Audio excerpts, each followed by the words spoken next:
All right, good Thursday morning. Excuse me, my days are all messed up. Good Thursday morning to you. I'm Gary Ryan. This is the This Week Daily, and today the sole purpose of the video is just to review last night's game. And of course, if you didn't tune in or you missed it somehow, Black Bears fell to Mississippi 6-4. We had a short bench. Not making a trip, obviously, Tyler Jurich. Colin Fitzgerald, he's out with an injury. JT Walters, Don Olivieri, those people didn't make the trip. And then Riley McVeigh was the goaltender scratch for the evening. So just tuning in now, I did not watch the whole game. My original plan was I wasn't going to see much, if any, of the game because I had to get on the road very early this morning. And I ended up watching the first 18 minutes of the first period, turned it off, went to go to sleep, couldn't get to sleep.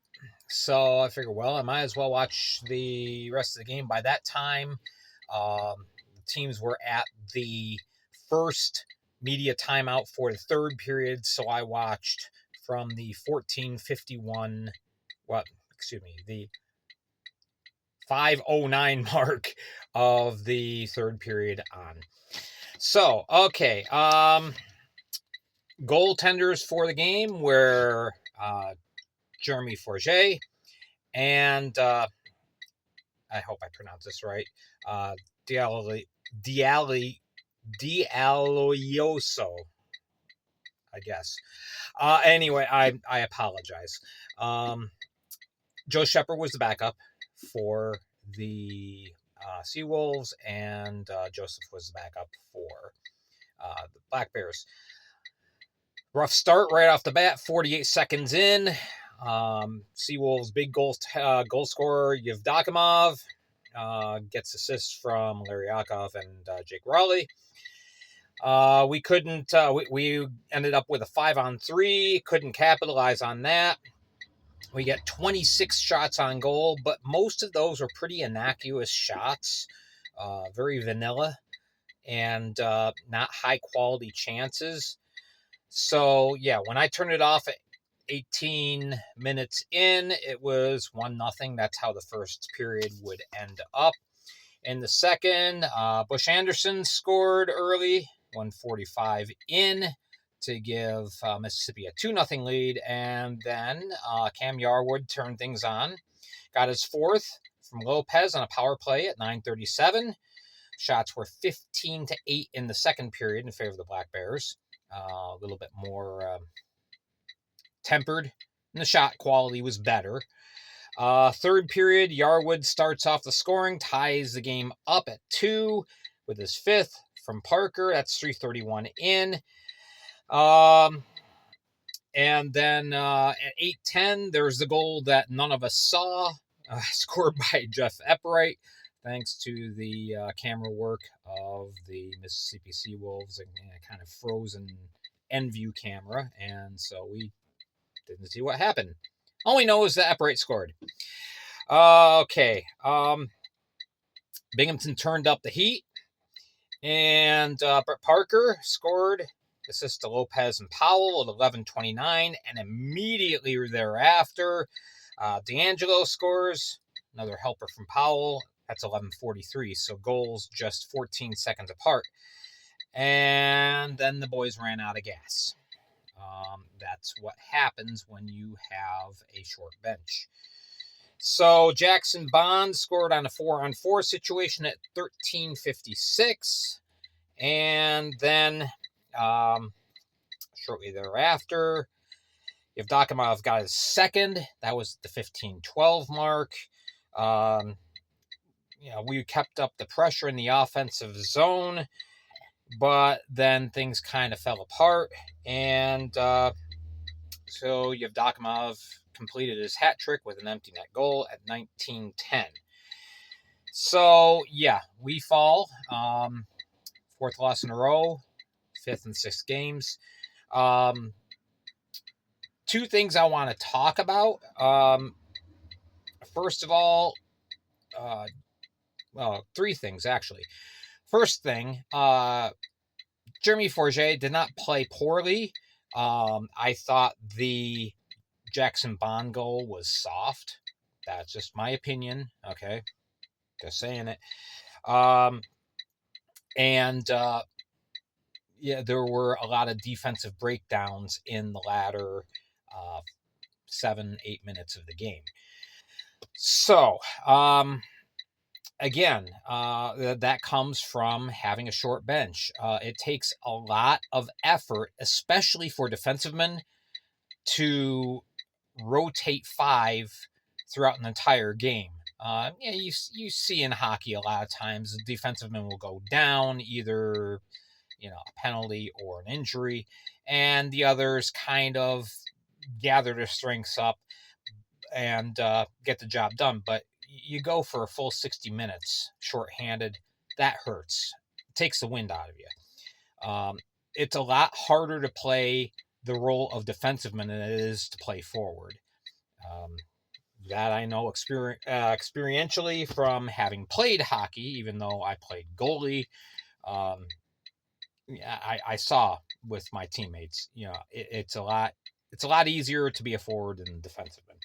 So I have to tip my hat for the effort that the team put forth, especially the Blue Liners.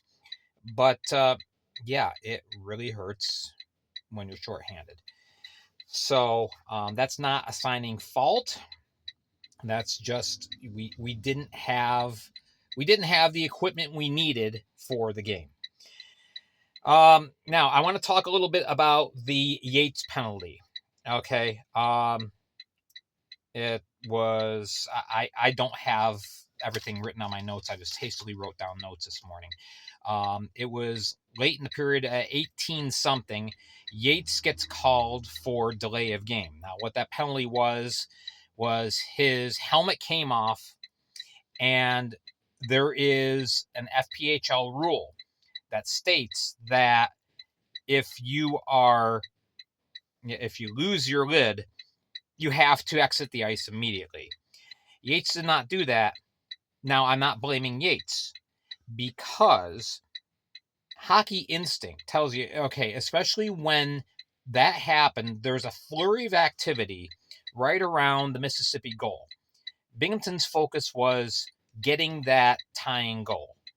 And so Yates's instincts were just, he probably didn't even realize his lid came off because he's just in the moment playing the game. All right. So your very first instinct as a hockey player, especially in a high tension situation like that, is you keep playing to the whistle. You keep playing to the whistle. Well, the whistle blew. Referee was Paul Jean, who is head of officiating for the league. I am not blaming Paul Jean either. I'm in a way defending him, actually. There's a league rule, there's a league stipulation. He was obligated to make that call, and he did. Was it fair? You can argue about that. But Paul Jean did his job. Okay? He enforced a league rule in, unfortunately, just a high-tension situation. So I can't fault Paul Jean for calling that penalty. It was the right call. All right. Obviously, Yates got upset and had something to say after Yevdokimov scored his empty netter, and that was him figuratively losing his lid. Again, I understand Yates's point, and I understand Jean's point. All right. Neither one were wrong. It's just an unfortunate thing. You can chalk it up to puck luck. All right. It happened. The end of story. There's not much else you can say about it. All right. So before everybody goes, oh, that penalty shouldn't have been called on Yates. Yes, it should have. And it's not because Yates purposely did something wrong. It's a rule of the game, like it or not. It's in the rule book, and Paul Jean enforced the rules. So yeah, I'm actually on here defending an official for doing his job. All right. So the last thing I want to talk about, and yeah, you can probably chalk this up to being critical, but I'm upset with asset management with the team. And now I'm not blaming the players. Again, like I said, the players that were out there on the ice, they played their hearts out. They ran out of gas, but they gave it everything they had. Okay, but when you're forced into a situation where your entire team is not there, yeah, that makes it tough. Now, I understand there are other considerations. Okay, again, Fitzgerald was injured. I did not know that prior to me doing the midweek report yesterday. Yeah, so Fitzgerald did not make the trip. He's going to be out a couple weeks. All right, Walters and Olivieri. I understand the FPHL players do not make a lot of money. I understand that some players have other jobs. As a matter of fact, Don Olivieri's wife posted he had work commitments. He has a full-time job. Of course, he lives down in the Philly area. So basically, he wasn't going to be making the trip. Same for JT Walters. He's got work commitments. All right. I don't have a problem with that. I don't have a problem with people doing what they feel that they need to do. But what I'm upset with is the organization's handling of this. Whereas it's okay now for Olivieri and Walters to sit, but it wasn't okay for MJ Merkel. Okay? There's a real double standard here. And what it boils down to is certain guys are aligned behind the scenes. All right. Merkel had a full-time job plus coaching kids with junior program.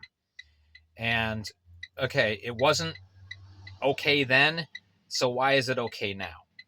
I'm not trying to diss Walters or Olivieri. I'm not in their shoes. I don't know their situations personally. So that's up to them. But as an organization, you've got to model some consistency. All right. That's why we fans are upset.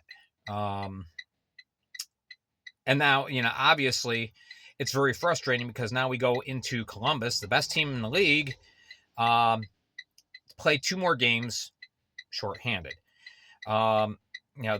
This game yesterday was a game that we absolutely positively had to win, and we didn't.